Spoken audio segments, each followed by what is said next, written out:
আপনি কি কখনো ভেবেছেন এমন একজন মানুষ ছিলেন যিনি কঠিন বেদান্তের কথা বলতেন, কিন্তু তার সামনে বসা সাধারণ মানুষকে কোনো কঠিন সংস্কৃত শব্দ মুখস্থ করতে হতো না।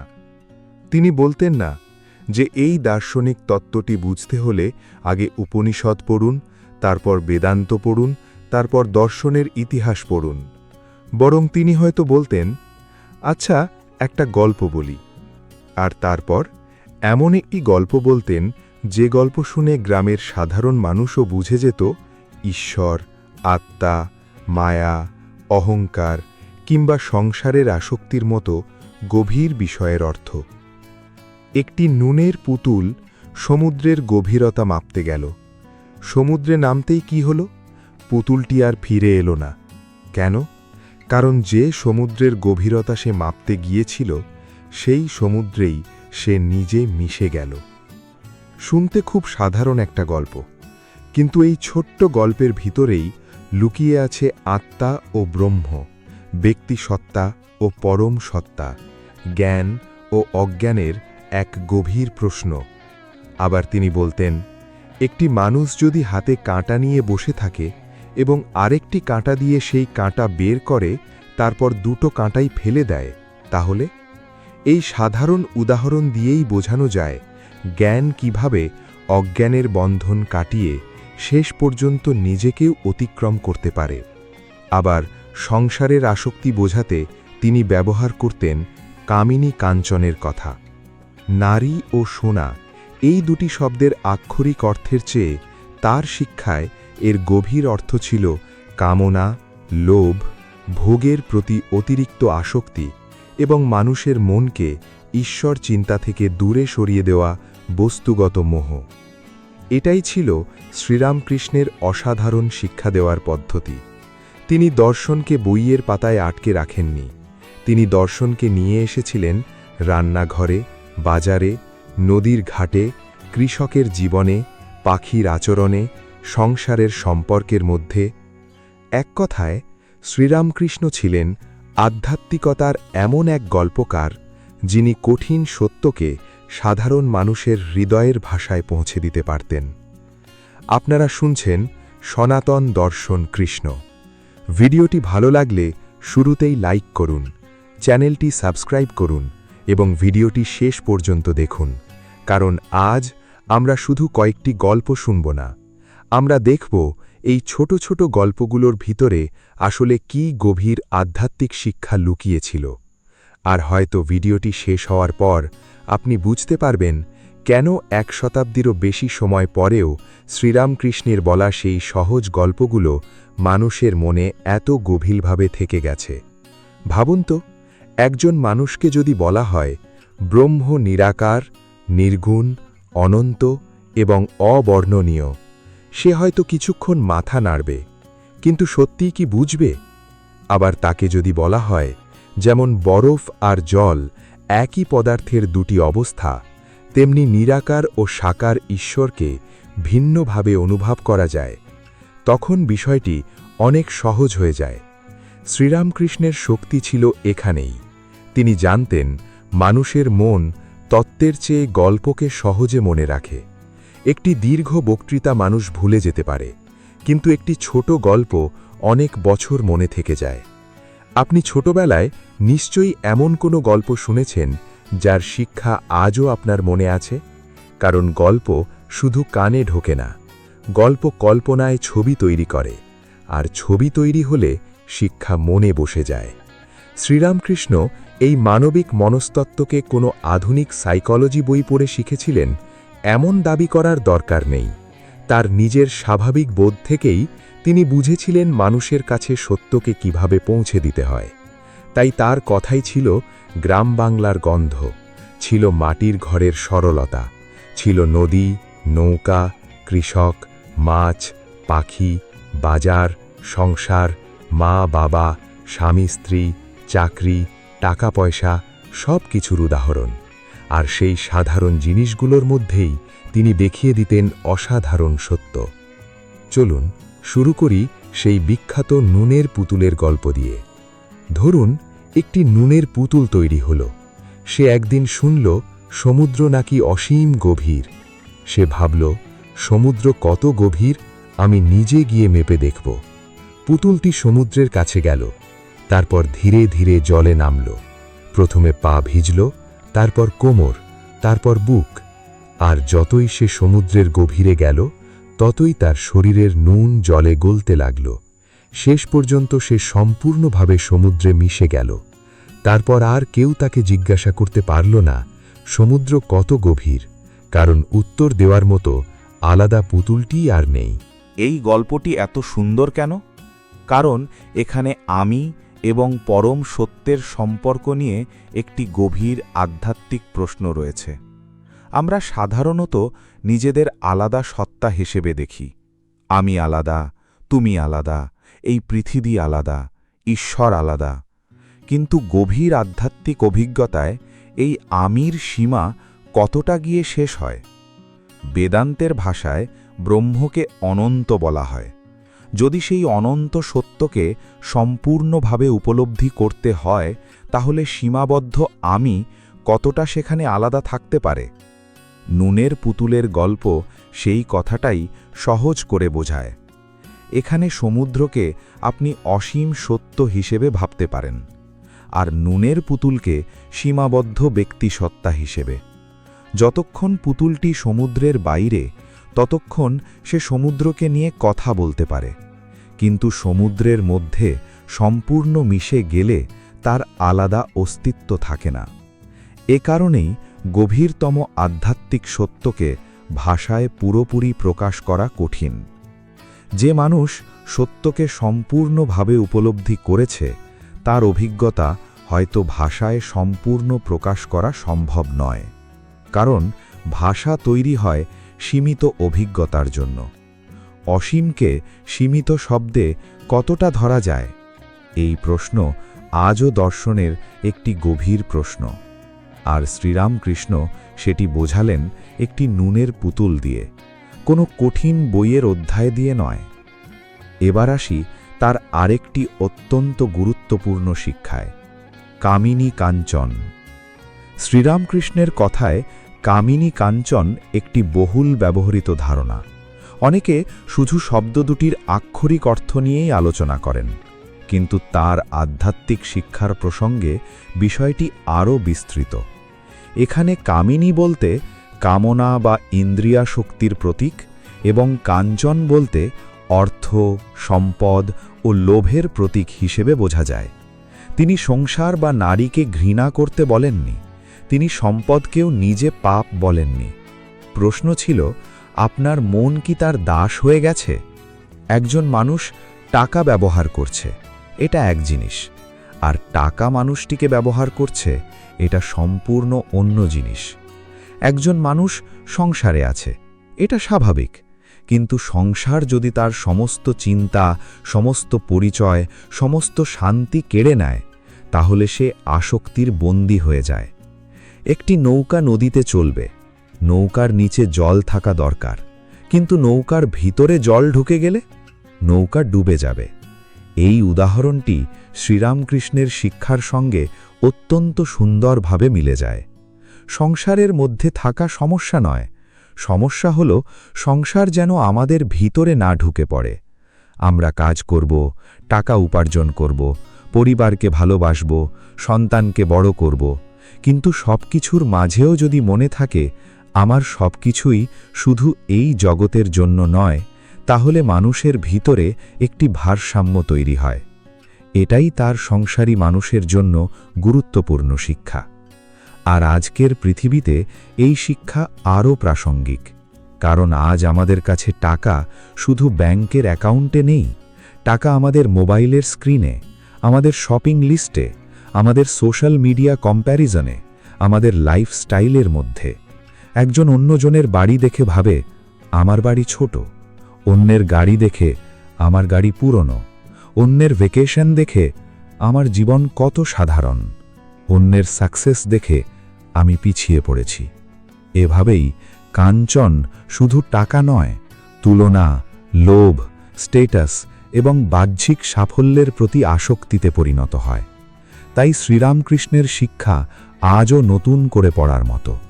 প্রশ্ন টাকা থাকবে কি থাকবে না তা নয়, প্রশ্ন হল টাকা কি আপনার হাতে নাকি আপনি টাকার হাতে। এই একটি মাত্র প্রশ্ন একজন মানুষের জীবন বদলে দিতে পারে। এবার আসি আরেকটি অসাধারণ উপমায়, সংসারে থেকেও কিভাবে অনাসক্ত থাকা যায়। এখানে প্রায়ই দাসী বা গৃহপরিচারিকার উদাহরণ দেওয়া হয়। একজন দাসী কোনো ধনী পরিবারের বাড়িতে কাজ করে। সে বলে, আমাদের বাড়ি, আমাদের ছেলে, আমাদের ঘর। কিন্তু সে জানে এটি আসলে তার নিজের বাড়ি নয়। তার মন পড়ে থাকে নিজের গ্রামের বাড়িতে। কাজের জায়গায় সে সব কিছু যত্ন করে, কিন্তু ভিতরে জানে এগুলো আমার স্থায়ী নয়।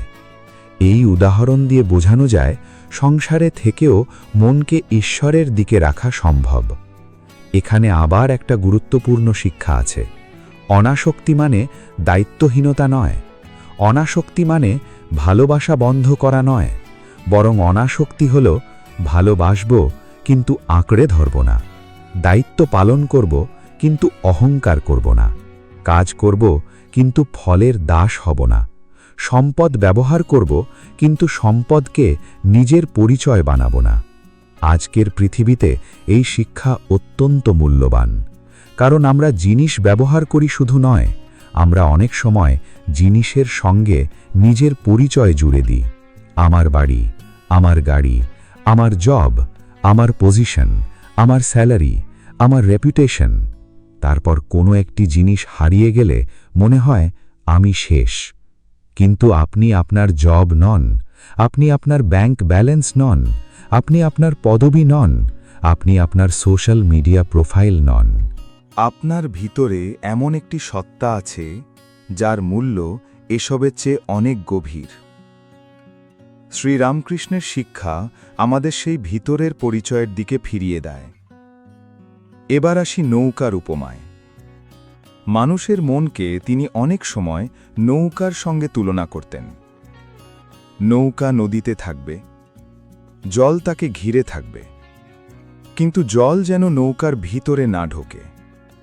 ঠিক তেমনি সংসার আমাদের চারপাশে থাকবে, দায়িত্ব থাকবে, আনন্দ থাকবে, দুঃখ থাকবে, টাকা থাকবে, সম্পর্ক থাকবে, কিন্তু এগুলো যেন আমাদের অন্তরের শান্তিকে সম্পূর্ণ দখল না করে।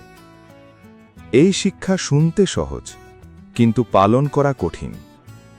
কারণ আমরা জিনিসের সঙ্গে শুধু সম্পর্ক তৈরি করি না, আমরা প্রত্যাশা তৈরি করি।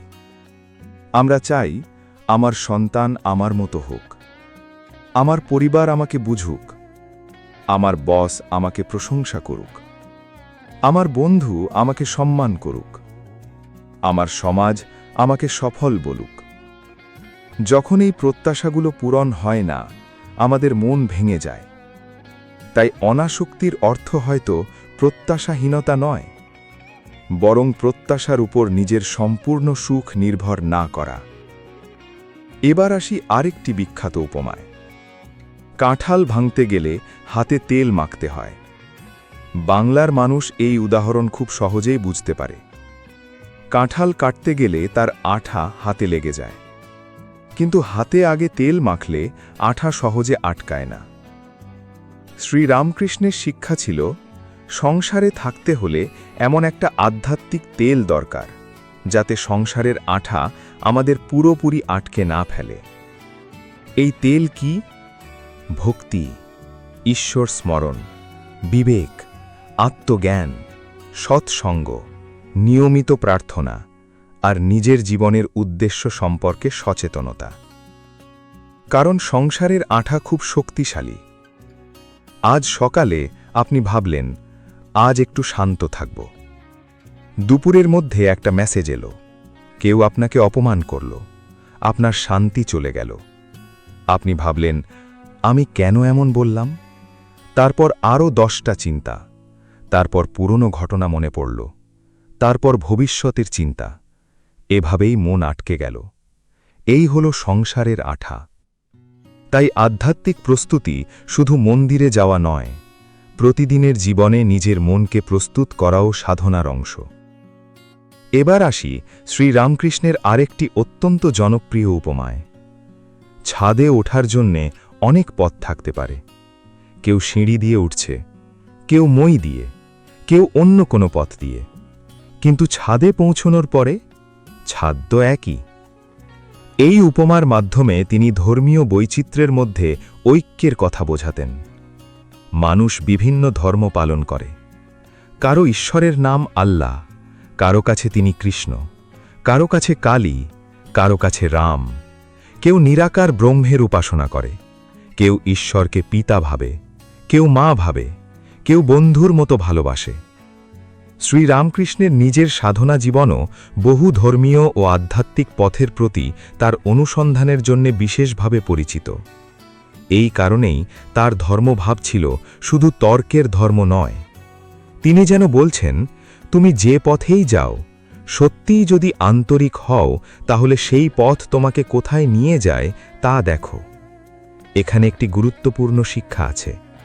অন্যের পথকে অপমান করার আগে নিজেকে প্রশ্ন করো, আমি কি সত্যিই নিজের পথটিকে গভীরভাবে অনুসরণ করেছি? আমরা অনেক সময় ধর্ম নিয়ে তর্ক করি, কিন্তু নিজের ভিতরের রাগ, অহংকার, লোভ, হিংসা এসব নিয়ে কাজ করি না। শ্রীরামকৃষ্ণের শিক্ষা সেখানে অন্যরকম। ধর্ম শুধু মুখের কথা নয়, ধর্মের ফল মানুষের চরিত্রে দেখা উচিত। যদি ঈশ্বরের নাম করতে করতে মানুষের প্রতি ঘৃণা বাড়ে, তাহলে কোথাও একটা সমস্যা আছে। যদি পূজা করতে করতে অহংকার বাড়ে, তাহলে কোথাও একটা সমস্যা আছে।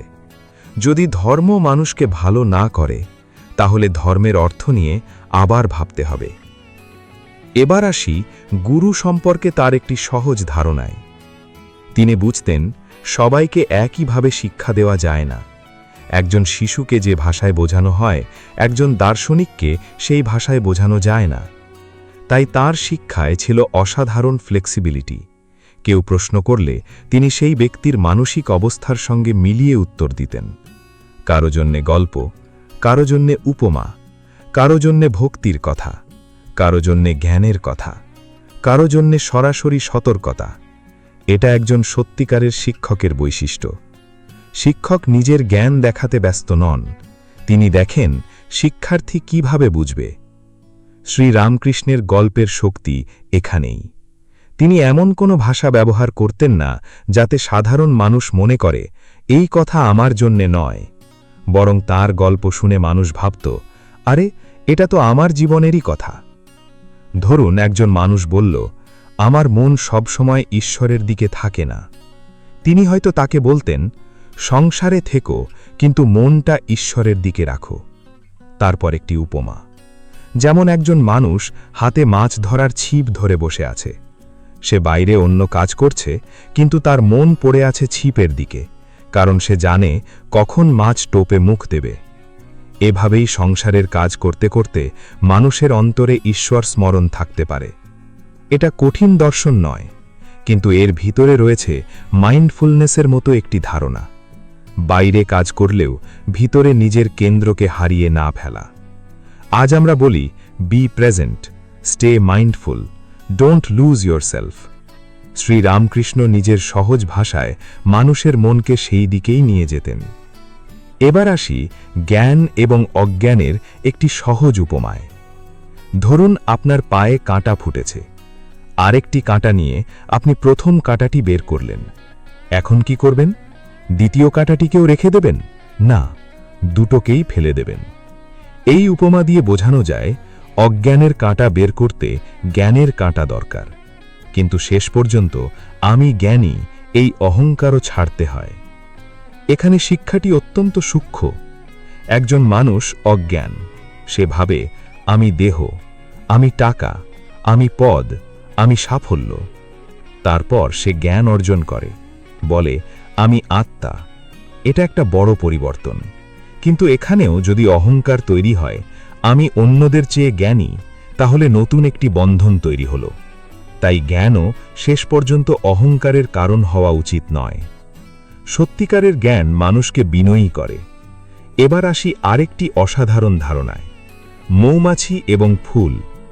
মৌমাছি ফুলের কাছে যায় মধুর জন্যে, যতক্ষণ সে বাইরে বাইরে ঘুরছে ততক্ষণ শুধু গুঞ্জন, কিন্তু যখন সে ফুলের মধ্যে বসে মধু সংগ্রহ করতে শুরু করে তখন তার গুঞ্জন কমে যায়। এই উপমার মধ্যে ধ্যানের একটি সুন্দর ইঙ্গিত আছে। যতক্ষণ মানুষের মন বাইরে বাইরে ঘুরছে ততক্ষণ চিন্তা, তর্ক, আলোচনা, অস্থিরতা। কিন্তু মন যখন সত্যের গভীরে প্রবেশ করে তখন শব্দ কমে আসে, তর্ক কমে আসে, অহংকার কমে আসে, মন শান্ত হয়। আজকের পৃথিবীতে আমরা সারাদিন গুঞ্জনের মধ্যে থাকি। মোবাইলের notification, email, social media, news, video, comment, message. এক মুহূর্তের জন্যেও যেন মন একা থাকতে পারে না। আমরা তথ্যের মধ্যে বাস করছি, কিন্তু তথ্য বেশি হওয়া আর জ্ঞান বেশি হওয়া এক জিনিস নয়, আর জ্ঞান বেশি হওয়া আর শান্ত হওয়াও এক জিনিস নয়। শ্রীরামকৃষ্ণের শিক্ষা যেন বলে, কিছু সময় বাইরে থেকে মনকে সরিয়ে ভিতরে নিয়ে যাও। শুধু তথ্য সংগ্রহ নয়, নিজেকে জানো। এই কারণেই তার গল্পগুলো শুধু ধর্মীয় গল্প নয়, এগুলো মানুষের মন বোঝার গল্প। এবার একটি খুব পরিচিত উপমা, জল এবং বরফ। একই জল কখনো বরফ হয়ে শক্ত হয়, তাপ পেলে আবার জল। এই উদাহরণ দিয়ে সাকার এবং নিরাকার ঈশ্বরের সম্পর্ক বোঝানো যায়। ভক্তের কাছে ঈশ্বর রূপ নিয়ে প্রকাশিত হতে পারেন, জ্ঞানীর কাছে তিনি নিরাকার। কিন্তু দুটিকে সম্পূর্ণ বিপরীত হিসেবে দেখতেই হবে এমন নয়। যেমন জল আর বরফ, রূপ আলাদা, পদার্থ একই। এখানে শ্রীরামকৃষ্ণের ধর্মভাবের একটি বড় বৈশিষ্ট্য দেখা যায়। তিনি শুধু বললেন না ঈশ্বর নিরাকার, আবার শুধু বললেন না ঈশ্বরের একটি নির্দিষ্ট রূপই সত্য, বরং মানুষের ভক্তি ও উপলব্ধির বিভিন্ন স্তরের জন্য বিভিন্ন পথকে গ্রহণ করার চেষ্টা করেছিলেন। এবার ভাবুন, একজন মা তার শিশুকে কিভাবে শেখান। শিশুকে তিনি কঠিন দর্শন শেখান না, তিনি গল্প বলেন, ছবি দেখান, খেলার মাধ্যমে বোঝান। শ্রীরামকৃষ্ণ যেন আধ্যাত্মিক শিক্ষার ক্ষেত্রে একই কাজ করেছিলেন। তিনি জানতেন মানুষের হৃদয়কে স্পর্শ না করলে শুধু বুদ্ধি দিয়ে আধ্যাত্মিক শিক্ষা গভীরে পৌঁছয় না।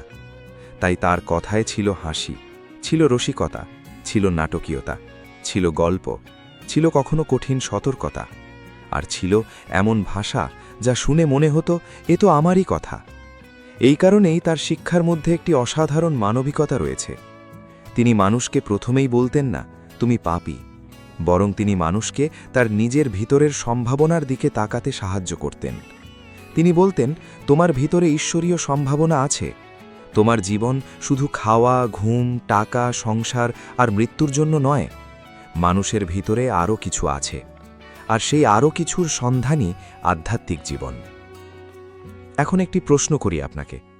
আজ আপনি যদি শ্রীরামকৃষ্ণের সামনে বসতেন এবং বলতেন ঠাকুর আমার জীবনে শান্তি নেই, তিনি হয়তো আপনাকে কোনো বিশাল দার্শনিক বক্তৃতা দিতেন না, হয়তো একটা গল্প বলতেন, হয়তো বলতেন তুমি কি সবসময় নিজের ইচ্ছামতো পৃথিবীকে বদলাতে চাও? তারপর বলতেন ঈশ্বরের উপর ভরসা রাখো। কারণ মানুষের অশান্তির একটি বড় কারণ হল আমরা সবকিছু নিয়ন্ত্রণ করতে চাই। অন্য মানুষ কি বলবে নিয়ন্ত্রণ করতে চাই, ভবিষ্যৎ কি হবে জানতে চাই, অন্যরা আমাকে কিভাবে দেখবে নিয়ন্ত্রণ করতে চাই। কিন্তু জীবন আমাদের শেখায় সবকিছু আমাদের হাতে নেই। এই সত্য গ্রহণ করতে না পারলেই মন অশান্ত হয়।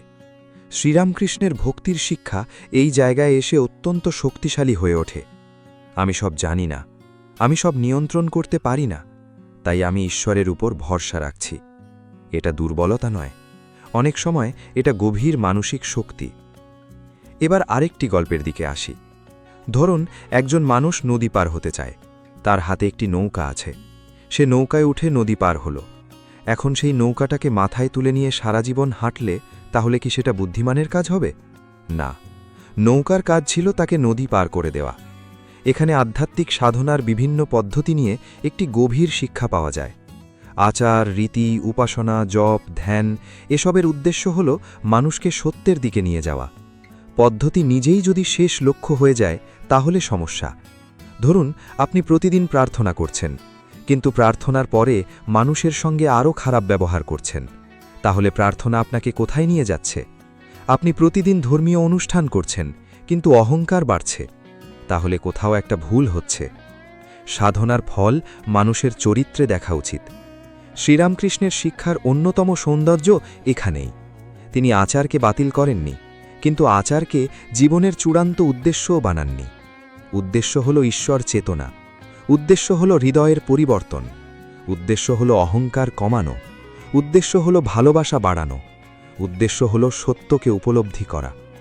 এবার আসি সেই বিখ্যাত বিড়াল ছানা এবং বানর ছানার ভাব নিয়ে। একটা বানরের বাচ্চা মাকে শক্ত করে ধরে থাকে। মাকে ধরে রাখার দায়িত্ব অনেকটা তার নিজের। অন্যদিকে বিড়াল ছানা কিছুই করতে পারে না। মা বিড়াল তাকে মুখে করে এক জায়গা থেকে অন্য জায়গায় নিয়ে যায়। এই দুটি উপমার মাধ্যমে ভক্তির দুই ধরনের পথ বোঝানো যায়। একদিকে মানুষের নিজের প্রচেষ্টা, অন্যদিকে সম্পূর্ণ ঈশ্বর নির্ভরতা। কেউ বলেন, আমি সাধনা করব, আমি চেষ্টা করব, আমি নিজেকে পরিবর্তন করব। আবার কেউ বলেন, আমি কিছুই নই, মাই সব, আমি তার হাতে নিজেকে সমর্পণ করছি। দুটির মধ্যেই ভক্তির গভীরতা থাকতে পারে, কিন্তু সমস্যা হয় যখন আমরা নিজের পথকে একমাত্র সত্য মনে করি। কারোর জন্য কঠিন সাধনা দরকার, কারোর জন্য সমর্পণ, কারোর জন্য জ্ঞান, কারোর জন্য প্রেম, কারোর জন্য সেবা। মানুষের স্বভাব আলাদা, তাই পথও আলাদা হতে পারে। এটাই শ্রীরামকৃষ্ণের শিক্ষাকে এত মানবিক করে তোলে। তিনি মানুষকে এক ছাঁচে খেলতে চাননি। এবার ভাবুন, একজন মানুষ সারাদিন ধর্মের কথা বলছে, কিন্তু একটু অপমান হলেই রেগে যাচ্ছে, একটু টাকা কম পেলেই অশান্ত হয়ে যাচ্ছে, কেউ তাকে প্রশংসা না করলে কষ্ট পাচ্ছে। তাহলে সে কতটা আধ্যাত্মিক? এই প্রশ্নের উত্তর শ্রীরামকৃষ্ণের শিক্ষায় খুব স্পষ্ট।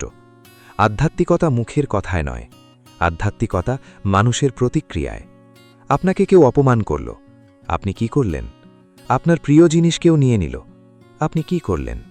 আপনার পরিকল্পনা ব্যর্থ হল, আপনি কি করলেন? সেখানেই আপনার সাধনার পরীক্ষা। মন্দিরে শান্ত থাকা সহজ, সংসারের মধ্যে শান্ত থাকা কঠিন। সদার সামনে ভালো মানুষ হওয়া সহজ, কেউ না দেখলে ভালো থাকা কঠিন। এই কারণেই সংসার নিজেই এক বিশাল সাধনা ক্ষেত্র। আর শ্রীরামকৃষ্ণের গল্পগুলো আমাদের সেই পরীক্ষার জন্য প্রস্তুত করে। তিনি কঠিন কথা বলতেন, কিন্তু সহজ উদাহরণে। তিনি গভীর সত্য বলতেন, কিন্তু হাসতে হাসতে। তিনি কখনো একটি সাধারণ গ্রামের উপমা দিয়ে এমন একটি তত্ত্ব বোঝাতেন যা নিয়ে দার্শনিকেরা শত শত পৃষ্ঠা লিখেছেন। এটাই তার উপমা ও গল্পের জাদু। এখন প্রশ্ন, কেন তার গল্পগুলো এতদিন পরেও টিকে আছে? কারণ গল্পগুলো শুধু 19 শতকের মানুষের জন্য ছিল না। মানুষের মন বদলেছে, কিন্তু মানুষের মৌলিক সমস্যাগুলো খুব বেশি বদলায়নি। তখন মানুষ টাকা নিয়ে চিন্তা করত, আজও করে। তখন মানুষ সম্মান চাইত, আজও চায়। তখন মানুষ ভালোবাসায় কষ্ট পেত, আজও পায়। তখন মানুষ ঈর্ষা করত, আজও করে। তখন মানুষ মৃত্যুকে ভয় পেত, আজও পায়। তখন মানুষ ঈশ্বরকে খুঁজত, আজও খোঁজে। তাই শ্রীরামকৃষ্ণের গল্পগুলো পুরনো হয় না, কারণ এগুলো মানুষের ভিতরের গল্প। একটি নুনের পুতুল আজও আমাদের অহংকারের কথা মনে করিয়ে দেয়। একটি নৌকা আজও আমাদের শেখায় সংসারের মধ্যে থেকেও সংসারের দাস না হতে। কাঁঠালের আঠা আজও মনে করিয়ে দেয় মনকে প্রস্তুত না করলে জীবন আমাদের আটকে ফেলতে পারে। ছাদে ওঠার বিভিন্ন পথ আজও ধর্মীয় সহনশীলতার শিক্ষা দেয়। বিড়ালছানা ও বানরের উপমা আজও সাধনা ও আত্মসমর্পণের পার্থক্য বোঝায়। আর কামিনী কাঞ্চনের শিক্ষা আজকের ভোগবাদী পৃথিবীতে আরও গুরুত্বপূর্ণ হয়ে উঠেছে। কিন্তু সব গল্পের ভিতর দিয়ে একটি সাধারণ শিক্ষা বারবার ফিরে আসে। সেটা হলো, নিজেকে জানো। তুমি কি চাও? কেন চাও? কি তোমাকে চালাচ্ছে?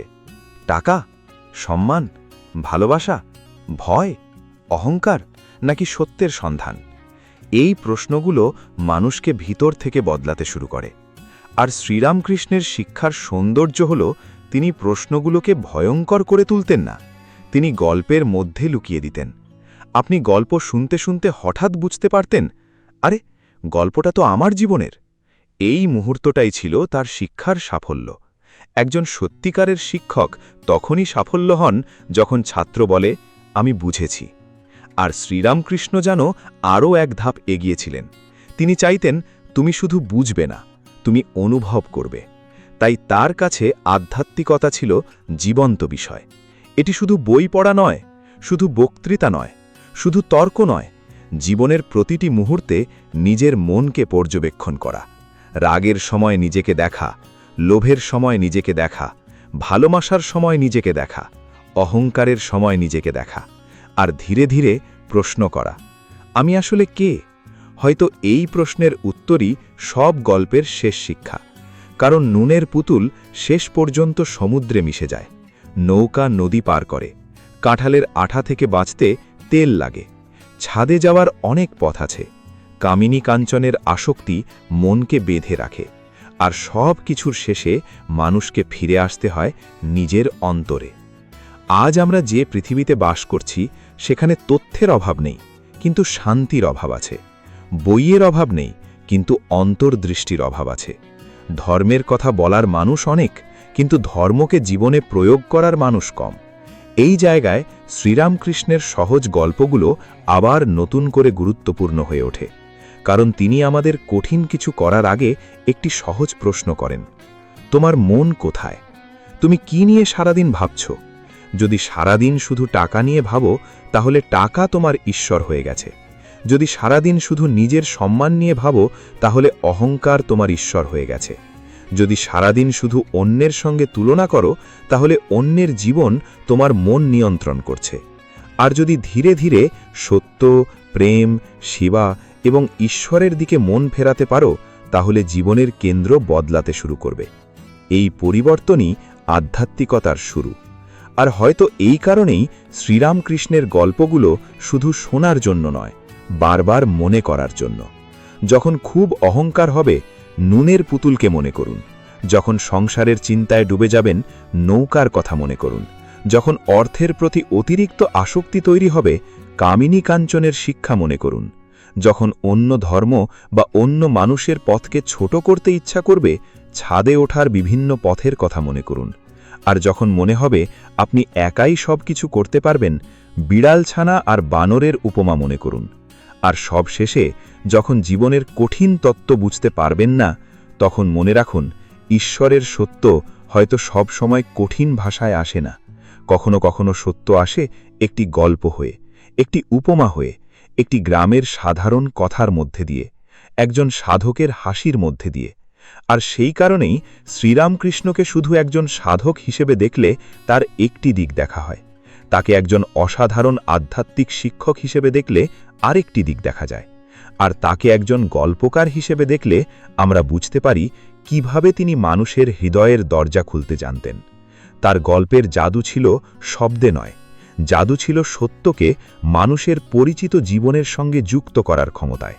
তিনি জানতেন যে সত্য মানুষের জীবনের সঙ্গে যুক্ত হয়, সেই সত্যই মানুষের মনে থাকে।